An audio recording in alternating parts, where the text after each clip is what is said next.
आज जो हुआ है उसको पूरा प्रदेश देख रहा है, इलेक्शन गोइंग स्टेट है। राजस्थान के अंदर जब जब करप्शन के इश्यूज आए उस पर कार्रवाई करने की मांग पहले भी होती, आज भी होती आई है। लेकिन अब जब चुनाव डिक्लेयर हो गए हैं, अब जब इलेक्शन सिर्फ 3-4 हफ्ते दूर है, अब अचानक आप जागें, पुराने केसेस को आप उठाएं, समन्स भेजें, छापे डालें और एक प्रकार से लोगों को टारगेट कर कर उनका चरित्र हनन करने की जो कोशिश करें। जांच से कोई डरता नहीं, आप कोई भी जांच कराइए, सब जांच फेस करने को तैयार है। जैसे मैंने कहा, राहुल गांधी जी फेस कर रहे हैं, सब लोग फेस कर रहे हैं, लेकिन इलेक्शन की पूर्व संध्या पर इस प्रकार की कार्रवाई होना, इसकी मैं भर्त्सना करता हूं, इसकी मैं निंदा करता हूं कि ये जो किया गया है ये पूर्ण तरह पॉलिटिकली।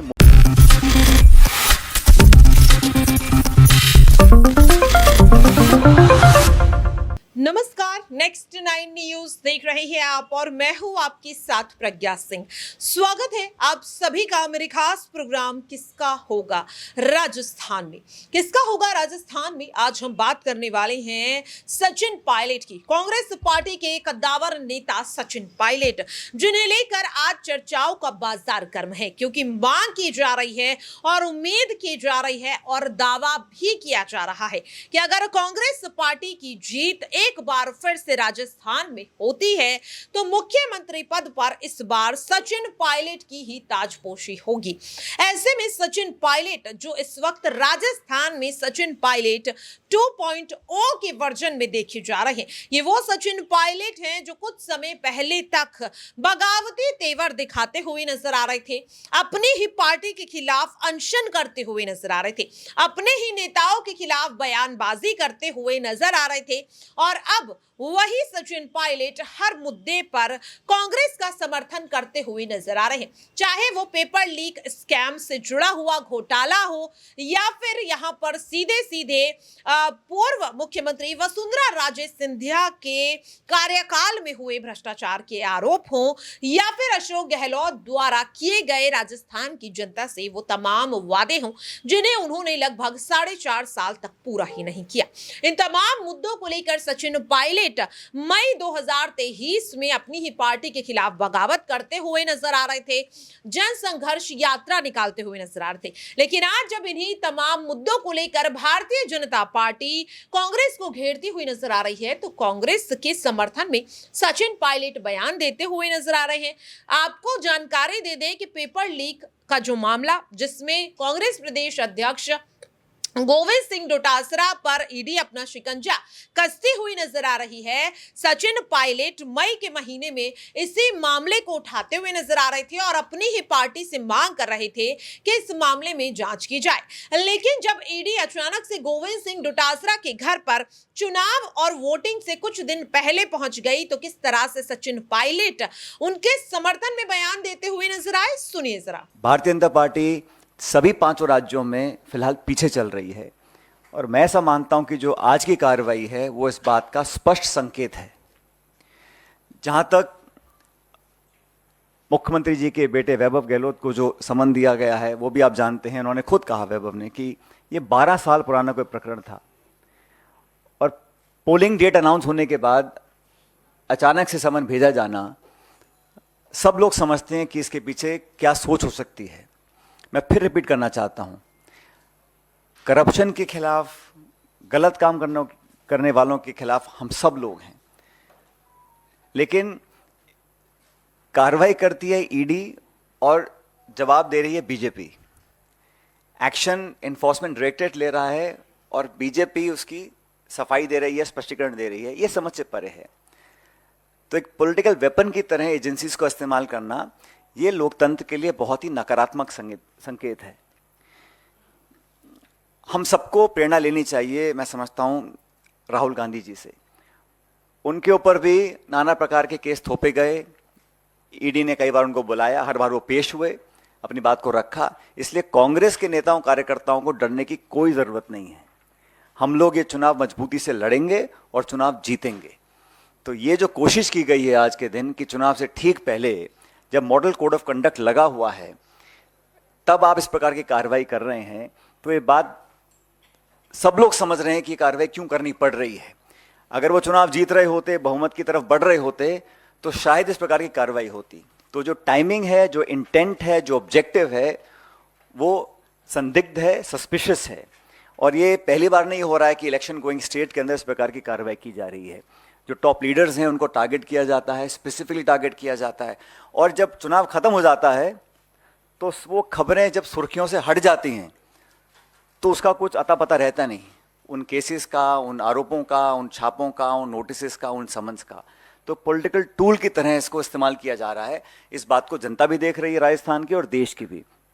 इसलिए जब जब मैं समझता हूँ रूलिंग डिस्पेंसेशन जो दिल्ली में है, जब अपने आप को कमजोर पाती है तो इस प्रकार की एजेंसीज का वो पूरा सहायता लेकर अपना हित साधने में लग जाती हैं। ये एक बहुत गलत परंपरा है। ये लोकतंत्र के लिए, जैसा मैंने पहले कहा, एक अच्छा संकेत नहीं है। और जैसा मैंने कहा कि आज जो हुआ है उसको पूरा प्रदेश देख रहा है, इलेक्शन गोइंग स्टेट है। राजस्थान के अंदर जब जब करप्शन के इश्यूज आए उस पर कार्रवाई करने की मांग पहले भी होती, आज भी होती आई है। लेकिन अब जब चुनाव डिक्लेयर हो गए हैं, अब जब इलेक्शन सिर्फ 3-4 हफ्ते दूर है, अब अचानक आप जागें, पुराने केसेस को आप उठाएं, समन्स भेजें, छापे डालें और एक प्रकार से लोगों को टारगेट कर कर उनका चरित्र हनन करने की जो कोशिश करें। जांच से कोई डरता नहीं, आप कोई भी जांच कराइए, सब जांच फेस करने को तैयार है। जैसे मैंने कहा, राहुल गांधी जी फेस कर रहे हैं, सब लोग फेस कर रहे हैं। लेकिन इलेक्शन की पूर्व संध्या पर इस प्रकार की कार्रवाई होना, इसकी मैं भर्त्सना करता हूं, इसकी मैं निंदा करता हूं कि ये जो किया गया है ये पूर्ण तरह पॉलिटिकली। देखा आपने और सुना भी।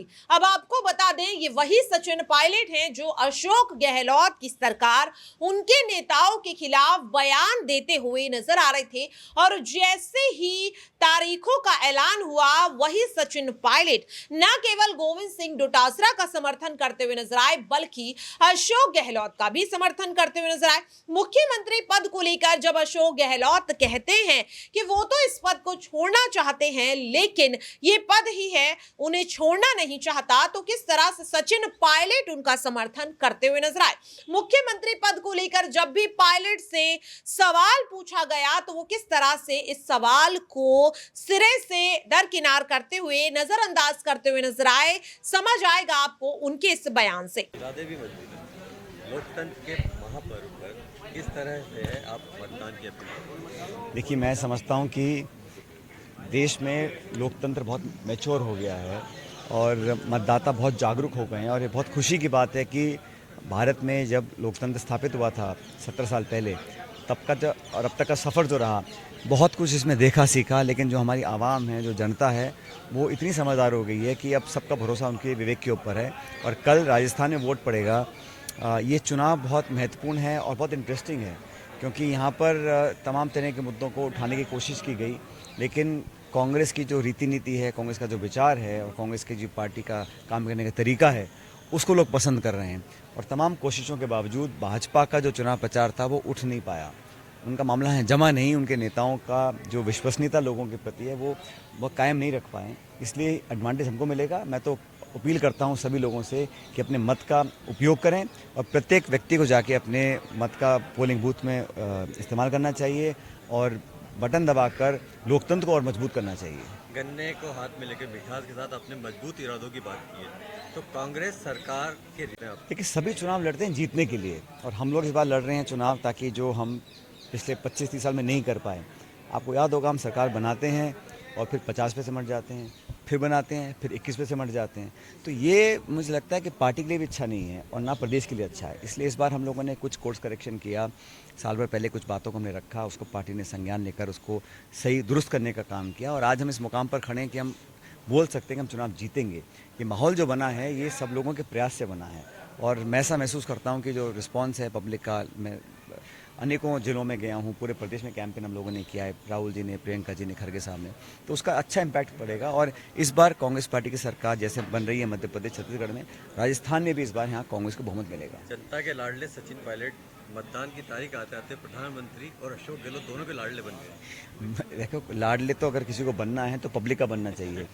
और लाडला बनने के लिए मुझे नहीं लगता कि किसी और नेता की ज़रूरत है। वो तो अपना त्याग, तपस्या, समर्पण, सेवा और लगातार जनता के बीच में रहकर जो रिश्ता कायम होता है वही सबसे बड़ी पूंजी नेता की होती है और मैं उसी दिशा में काम कर रहा हूँ। इसी प्रकार के मेरे संस्कार हैं बचपन से। बहुत कुछ कहा गया, बहुत कुछ एलेज किया गया, लेकिन मैंने कभी भी कोशिश करी अपना संयम ना खोने की और हमेशा पब्लिक के बीच एक मर्यादित भाषा का प्रयोग करने की और लोकतंत्र को मजबूत करने में विरोधियों को भी आलोचना अगर हमें करनी है तो संयमित भाषा से करनी चाहिए। आप सेट हैं कांग्रेस करने लगे। मैंने कल भी कहा था, परसों भी कहा था कि किसी नेता को मेरी चिंता करने की ज़रूरत नहीं है। मेरी चिंता मेरी पार्टी, मेरी जनता करेगी। हम उसके प्रति समर्पित हैं और विचारधारा को लेकर हमारा जो संघर्ष है उसमें हम लोग जीत कर आएंगे और देश भर में कांग्रेस पार्टी विजयी बनकर आएगी। पीएम मोदी साहब को तो लगता है कि आपका नाम लिए बिना चैन ही नहीं पड़ता था, नींद भी नहीं आती होगी, तो अब उनको नींद आएगी क्योंकि अब चुनाव प्रचार खत्म हो जाएगा। देखिए, कल मतदान होगा और जो भी परिणाम आना है वो किसी के कहने से आने वाला नहीं है। मतगणना 3 तारीख को होगी और सब पता पड़ेगा कि किसका भाषण ज़्यादा प्रभावी था, कौन झूठ बोल रहा था, कौन सच बोल रहा था। जनता ही पोल खोलती है, पोलिंग के माध्यम से बहुतों की पोल खुलेगी, तो 3 तारीख को जब परिणाम आएंगे तब पता पड़ेगा कि कौन सही था, कौन गलत था। बहरहाल मैं इतना कहना चाहता हूँ कि व्यक्तिगत बात करने के बजाय सैद्धांतिक बात हम करें, आरोप लगाने के बजाय अपने गिरेबान में झांक कर देखें और दूसरों की कमियां निकालने के बजाय अपनी रिपोर्ट का जनता के बीच में लेकर जाएंगे, वो एक बेहतर तरह की राजनीति होती है। तो देखा आपने और सुना भी। अब सवाल लगातार ये उठ रहा है कि सचिन पायलट की इस मीठी बोली के पीछे की असली वजह क्या है। क्या वो इस मीठी बोली से ही अब जनता के दिलों में बसना चाहते हैं और हाई कमान के बीच अपनी उस छवि को जो उनके इस्तीफे के बाद धूमिल हो गई थी अब साफ करने की कोशिश कर रहे हैं।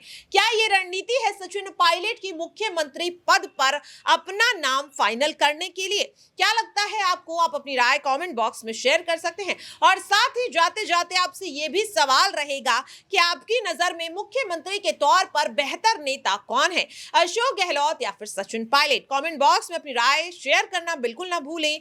फिलहाल के लिए मेरे खास प्रोग्राम किसका होगा राजस्थान में इतना ही। बाकी की तमाम अपडेट्स के लिए आप देखते रहिए नेक्स्ट 9 न्यूज।